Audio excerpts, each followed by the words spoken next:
श्री गणेशाय नमः। राम भजो भक्तों, आज मैं आपको सुना रही हूँ कार्तिक मास महात्म्य का 3रा अध्याय। सत्यभामा ने पूछा, हे स्वामिन, काल रूपधारी आपके सभी वर्ष, मास, दिन आदि अंग प्रत्यंग एक समान महत्व रखते हैं, अतः कार्तिक मास ही सब मासों में श्रेष्ठ क्यों है?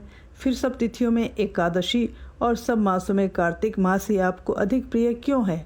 हे देवेश, इसका कारण कहिए। श्री कृष्णचंद्र जी ने कहा, हे प्रिय, तुमने मुझसे बहुत अच्छी बात पूछी। इस विषय में महाराजा वेन के पुत्र पृथु और नारद का संवाद कहता हूँ, उसे एकाग्र मन से सुनो। इसी प्रकार एक समय में नारद जी से राजा पृथु ने प्रश्न किया था और सर्वज्ञ नारद जी ने पृथु को कार्तिक मास की महिमा बतलाई थी। नारद जी ने कहा, हे राजन, बहुत दिन पहले समुद्र का शंखासुर नामक अत्यंत शक्तिशाली और पराक्रमी एक राक्षस पुत्र तीनों लोकों को मंथ डालने, जीत लेने में समर्थ हुआ। उस शंखासुर ने स्वर्गलोक में रहने वाले देवताओं को जीतकर और इंद्रादि 10 लोकपालों के अधिकारों को छीन लिया। उससे डरकर समस्त देवगण सुमेरु या स्वर्ण पर्वत की कंदराओं में अपनी स्त्री तथा कुटुंब के साथ उसका अवरोध करते हुए बहुत दिनों तक छिपे रहे। जब सब देवगण सुमेरु पर्वत की कंदराओं में आसन जमाकर निश्चिंत होकर रहने लगे, तब वह राक्षस सोचने लगा कि यद्यपि मैंने सब देवताओं को जीत लिया है और इनका अधिकार छीन लिया है, तो भी ये लोग बलवान ही ज्ञात होते हैं, अतः अब हमको क्या करना चाहिए? आज मुझे ज्ञात हुआ है कि ये सब देवता वेद मंत्रों से बलवान हो रहे हैं और उनके वेदों को हर लेने से ये स्वतः बलहीन हो जाएंगे। नारद जी ने कहा, ऐसा मानकर शंखासुर विष्णु भगवान को सोते देख सत्यलोक से स्वयं उत्पन्न समस्त वेदों को चुरा लाया। जिस समय वह वेदों को चुरा रहा था, उसी समय बीजों के साथ यज्ञ मंत्र उसके डर से जल में छिप गए। शंखासुर भी वेद मंत्रों और बीज मंत्रों को खोजता हुआ समुद्र के भीतर घूमने लगा, किंतु वह राक्षस उन वेद मंत्रों को एक स्थान पर कहीं भी नहीं पा सका। इसी समय ब्रह्मा जी भी सब देवताओं के साथ पूजन सामग्री और उपहार लेकर बैकुंठ लोक में विष्णु भगवान की शरण में पहुँचे। श्री विष्णु भगवान को प्रगाढ़ निद्रा से जगाने के लिए गाने बजाने तथा धूप गंधादिकों से बारंबार उनका पूजन करने लगे। उन लोगों की इस आराधना से प्रसन्न होकर विष्णु भगवान जाग उठे। उस समय देवताओं ने हजारों सूर्य के तेज सदृश देदीप्यमान विष्णु भगवान को देखा।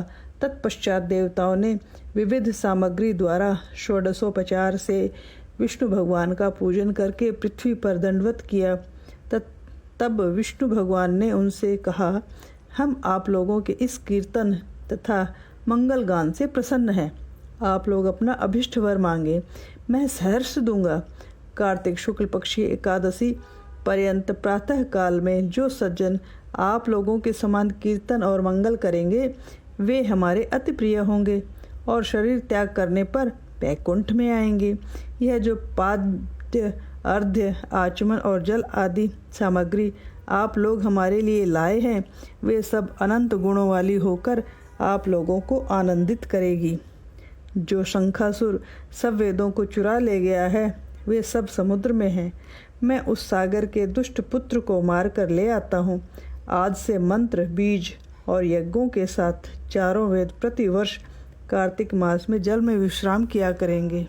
अब मैं मत्स्य का रूप धारण करके समुद्र में जाता हूँ और आप लोग भी सब ऋषियों को लेकर हमारे साथ आवे। इस लोक के जो प्राणी कार्तिक में नित्य प्रातः काल में स्नान करेंगे, वे यज्ञांत में अवभृद्ध स्नान के पुण्य फल के भागी होंगे। जो कार्तिक में स्नान और व्रत किया करेंगे, हे इंद्र, उनको तुम मेरे लोक में पहुंचा दिया करो। हे देवेंद्र, मेरी आज्ञा से उन प्राणियों को सब आपत्तियों से बचाते रहना। हे वरुण, तुम उन्हें पुत्र पौत्र आदि संतान देते रहना। हे धनाधिप कुबेर, मेरी आज्ञा अनुसार तुम उनका धन धान्य बढ़ाते रहना, क्योंकि इस प्रकार का आचरण करने वाला प्राणी हमारा रूप धारण करके जीवन मुक्त हो जाया करता है। जन्म से लेकर मरण पर्यंत विधि पूर्वक जिसने यह उत्तम व्रत कर लिया है वह आप लोगों का भी पूजनीय है। आप लोगों ने मुझे कार्तिक शुक्ल एकादशी तिथि को जगाया है, इसी से यह एकादशी मान्य है और हमको बड़ी प्रिय है। हे देवता लोगों, ये दोनों व्रत विधि पूर्वक करने से प्राणी मेरे समीप पहुँचते हैं। इस प्रकार का न कोई तीर्थ, न कोई व्रत और न कोई यज्ञ ही है जो स्वर्ग दे सके। हरे कृष्ण कृष्ण कृष्ण हरे हरे, हरे राम राम राम हरे हरे। श्री कृष्ण गोविंद हरे मुरारी, हे नाथ नारायण वासुदेव। श्री कृष्ण गोविंद हरे मुरारी, हे नाथ नारायण वासुदेव, हे नाथ नारायण वासुदेव, हे नाथ नारायण वासुदेव।